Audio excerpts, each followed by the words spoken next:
Good morning. আজকে প্রায় প্রায় এক মাস হতে চললো, এক মাস বাদে, এক মাস না 3 সপ্তাহ বাদে বিশ্ব অফিস যাচ্ছে আর আমি ওর জন্য লাঞ্চ বক্স প্যাক করেছি। আজকে দিয়েছি হচ্ছে তোমার মাশরুম কড়াইশুঁটি আর পালং শাক দিয়ে ফ্রাইড রাইস, যেটা আমার ফুডি সাথে একটা রেসিপি রয়েছে, স্পিনাচ মাশরুম রাইস। তার সাথে দিয়েছি দই, ফ্রুট, চা, আর তার সাথে ইভিনিং স্ন্যাক্সে কিছু মানে ক্র্যাকার্স আর বিস্কিট। খুব simple but quick lunch box. Mithi school lunch box. Fruits দিয়েছি, ফ্রুটসে দিয়েছি আপেল, তার সাথে আঙুর, আর এটা হচ্ছে কিউই বেরিজ। তো 3 রকমের মিক্সড ফ্রুটস, তার সাথে হচ্ছে চিজ অ্যান্ড ক্র্যাকার্স। আর যে রাইসটা বিশ্বের জন্য করেছি সেটাই, শুধু তার সাথে মিঠিকে একটা ডিম ভেঙে মানে স্ক্র্যাম্বল এগ মতো করে দিয়েছি।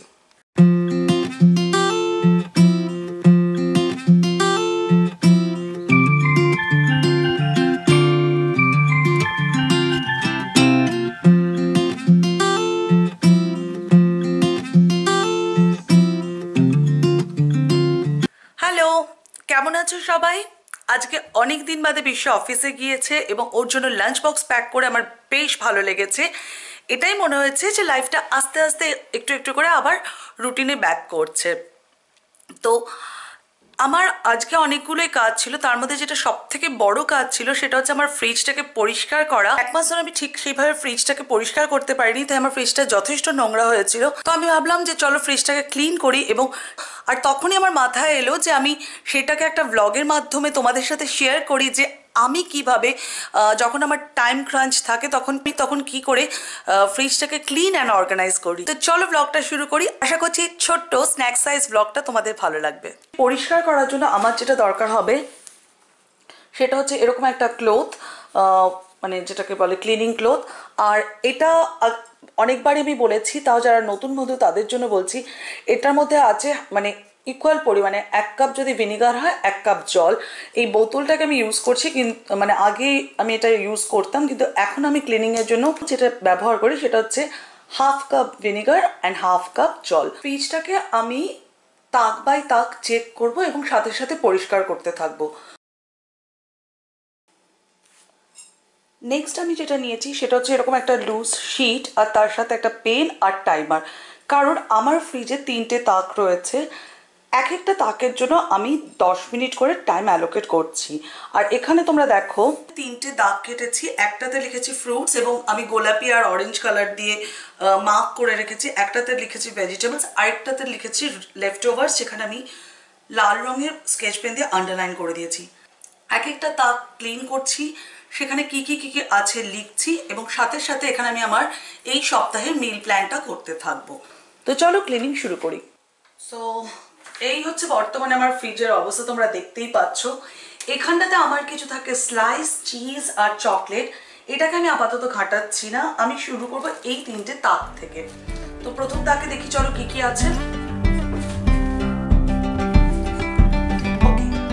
তার থেকে আমার কি কি বেরিয়েছে দেখো। এটা হচ্ছে একটা ইডলি ব্যাটার, ইডলি ধোসার ব্যাটার, যেটা আমি দেখতে পাচ্ছি যে মানে 12 তারিখের মধ্যে এটাকে শেষ করতে হবে।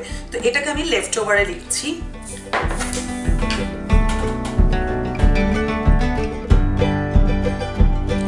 আমি চেষ্টা করছি নিচে আলাদা করে না লিখে পাশে পাশে লেখা, যে এটা থেকে আমি কি বানাতে পারি। ধরো কালকের ব্রেকফাস্ট আমি বলছি আপ্পাম বানিয়ে নিলাম বা পানিয়ারাম বানিয়ে নিলাম।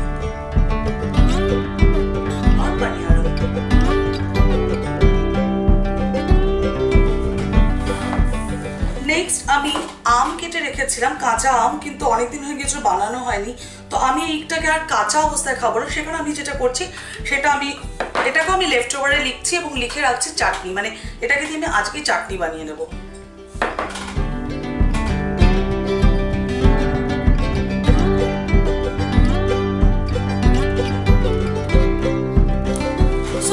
আমি একটা করে আইটেম দেখবো, যেমন এটা দেখো প্রোটিন বল, আমি ভেবেছিলাম শেষ হয়ে গেছে, কিন্তু দেখলাম আরো 2টো প্রোটিন বলস রয়ে গেছে। তো এই দুটোকেও আমি মেবি কালকে সকালে বিশ্বের অফিসের স্ন্যাক্সে দিয়ে দেবো। তো এরকম ভাবে আমি একটা একটা করে সেগমেন্ট দেখছি এবং লিখছি। তো চলো করে নি। সো ফার্স্ট তাকটাকে খালি করার পরে এই হচ্ছে আমার ফার্স্ট ট্যাকের অবস্থা। আমি এবার যেটা করব, ভিনিগার আর জলটা স্প্রে করে দেব।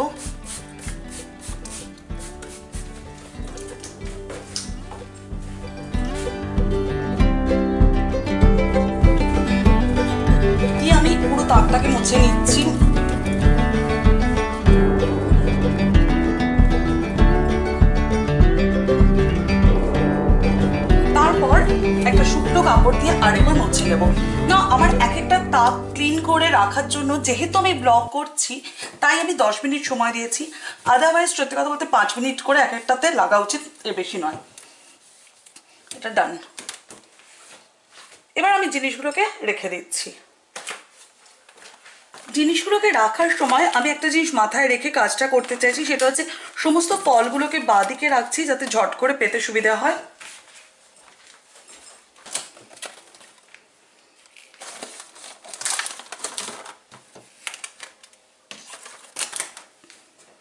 এবং সামনের দিক করে রাখছি যাতে আমার মানে ফ্রিজটা খুলে চোখে পড়ে এবং ফলগুলো তাড়াতাড়ি আমি ইউজ করে নিতে পারি। আর এরকম একটা ট্রে আমার কাছে এক্সট্রা ট্রে পড়েছিল, এই ধোসা ব্যাটার, তারপর হচ্ছে কাটা আম, প্রোটিন বার, এগুলোকে রাখছি। আর এই ট্রেটা আমি সবসময় মানে উপরে রাখার চেষ্টা করছি যাতে ইমিডিয়েট যেগুলো অ্যাকশন নিতে হবে, ধরো নেক্সট দিন আমি যা ব্রেকফাস্টে বানাবো বা লাঞ্চে বানাবো সেই সমস্ত কিছু এই ট্রেটার মধ্যে রাখছি। চাটনিটা বানিয়ে নেবো কালকে ব্রেকফাস্টে, আমি পানিয়ারাম বলো বা আপ্পাম বলো যেটা হোক বানিয়ে নেবো। এবং সেকেন্ড থার্ড তাক থেকে যে যে জিনিসগুলো আছে যেগুলো ইমিডিয়েট অ্যাকশন নিতে হবে এবং খাবার বানাতে হবে সেগুলোকে আমি এই ট্রেটার মধ্যে রাখবো। আর একই অর্ডারে সেকেন্ড আর থার্ড তাকগুলোকে আমি গুছিয়ে নেব। আর এ দেখো এখন আমার এই 3টে তাক, আমি যেটা আমার আরেকটা ব্লগেও বলেছি যে আমি জোন ক্লিনিং এ বিশ্বাসী, মানে আমার জন্য সেটা হেল্পফুল হয়। 1, 2, 3টে, এই 3টে তাক আমি পুরো আজকে গুছিয়েছি। সেকেন্ড তাকটা ক্লিন করতে গিয়ে দেখলাম যে এই কটা নারকেল নাড়ু বেঁচে রয়েছে। তো এই কটা নাড়ুর জন্য এত বড় বক্সের দরকার নেই, তাই আমি এখন যেটা করছি যে এই নাড়ুগুলোকে এই একটা ছোট্ট বক্সে ট্রান্সফার করছি। হয়ে গেল।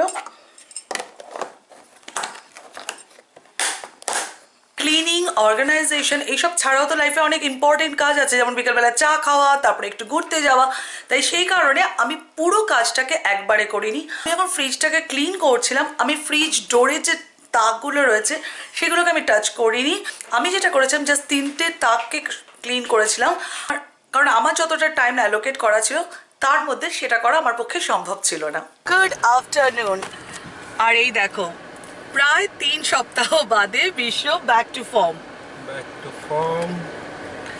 অনেক বন্ধুরা বলেছেন যে বিশ্বদাকে বলো তাড়াতাড়ি সুস্থ হয়ে উঠতে, যাতে বিশ্বদার সাথে আমরাও ট্রাভেল ব্লগগুলোকে এনজয় করতে পারি। এখন মোটামুটি আমি সুস্থই আছি, অনেকটাই রেস্ট নেওয়া হয়েছে, অফিসও জয়েন করেছি, তো হোপফুলি সব ঠিক থাকবে। আমাদের অনেক কিছু প্ল্যান আছে ফলোয়িং উইকসে, তো দেখা যাক আমরা কতটা ঘুরতে পারি। আমরা প্ল্যান আগে ডিসক্লোজ করবো না, কারণ কোনো কিছু প্ল্যান মাফিক হচ্ছে না, তাই না? প্ল্যান মাফিক হচ্ছে না, কিন্তু হ্যাঁ যখন যেটা হবে ডেফিনেটলি আমরা ব্লগ ক্যামেরাতে সেগুলোকে ক্যাপচার করবো এবং তোমাদের সাথে শেয়ার করব। তো যদি জানতে চাও যে আমরা সকলে মিলে এখন কোথায় যাচ্ছি, আমাদের কাছাকাছি একটা মন্দির রয়েছে, সেখানে যাচ্ছি পুজো দিতে। দিয়ে তারপরে কালকে আমাদের একটা ফিশিং এর প্ল্যান আছে। তোমরা জানোই যে আমরা এর আগেও 1-2বার ফিশিং করতে গিয়েছিলাম এবং সেখানে ভ্লগ করেছিলাম, সেগুলো ক্যাপচার করেছিলাম এবং সেটা আমাদের খুব ভালো লাগে। তাই কালকে মা বাবাকে নিয়ে আমরা যাচ্ছি হচ্ছে ফিশিংয়ে।